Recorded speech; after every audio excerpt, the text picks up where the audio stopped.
You just got your first job as a software engineer.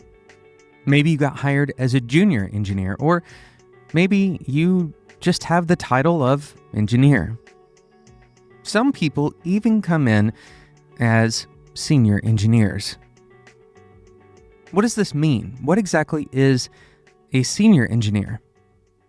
In today's episode, we're going to talk about 3 misconceptions of the title senior engineer. My name is Jonathan Cottrell, and you're listening to Developer Tea. My goal on the show is to help driven developers like you find clarity, perspective, and purpose in your careers.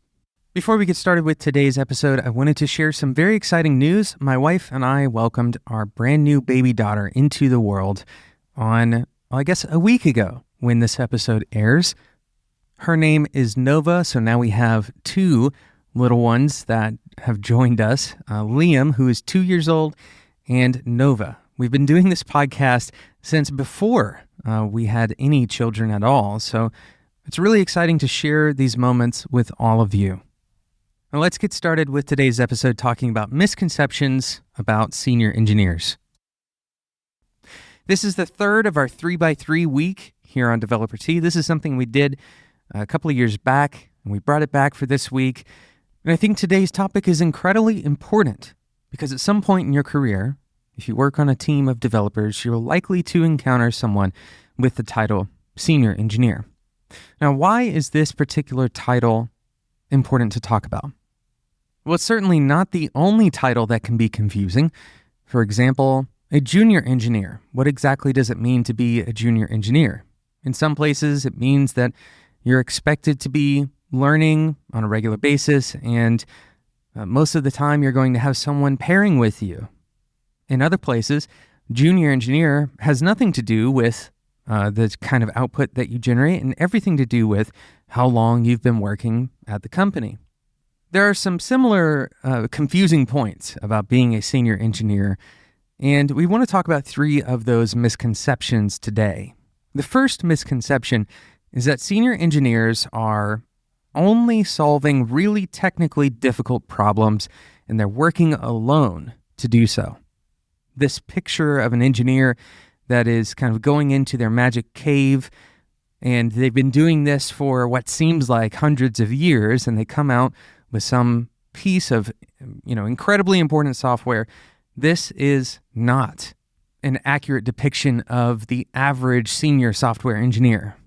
Instead, most of the time, senior software engineers are working alongside other members of the team, and often the difficulty that the senior engineer is kind of tasked with solving isn't a technical difficulty most of the time. Instead, it ends up being a context difficulty.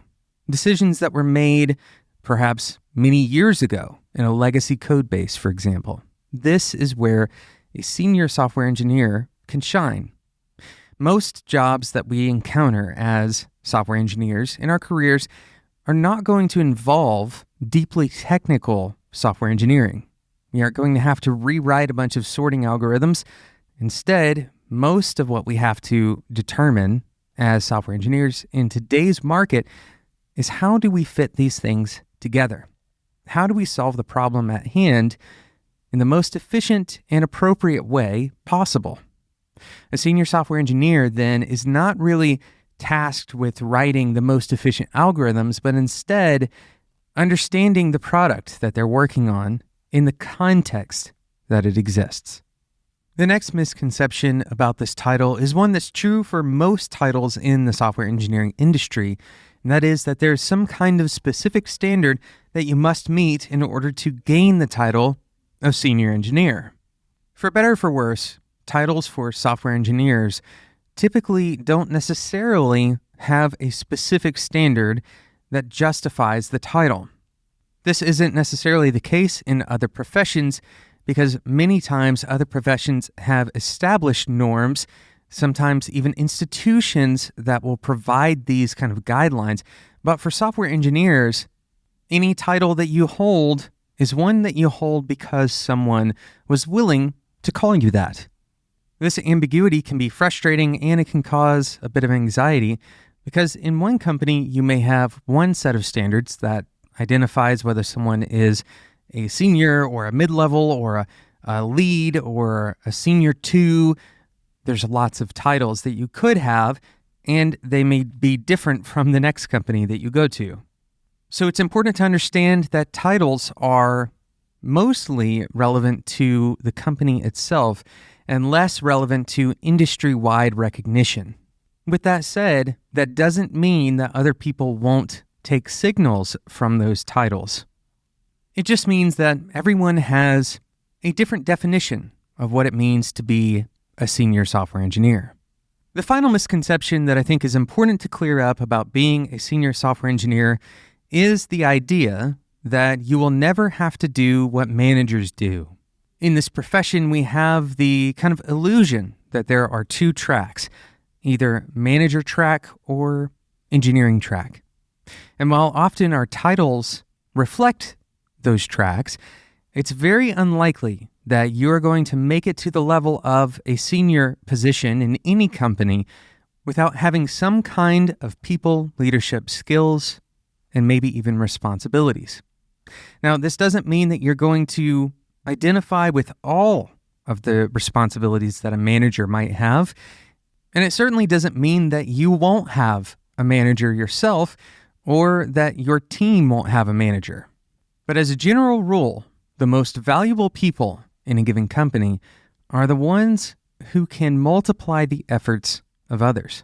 If you are a senior software engineer and all that you can do is provide your own effort and you're not affecting your team members in a positive way, then you're probably not operating at your highest value to the company. For that reason, if you are headed on the track towards becoming a senior software engineer, then I encourage you to dispel with the idea that your responsibilities are entirely represented in code or in features, and instead understand that all of your responsibilities ultimately are about humans. Thank you so much for listening to today's episode. Thank you to today's producer, Sarah Jackson. My name is Jonathan Cottrell, and until next time, enjoy your tea.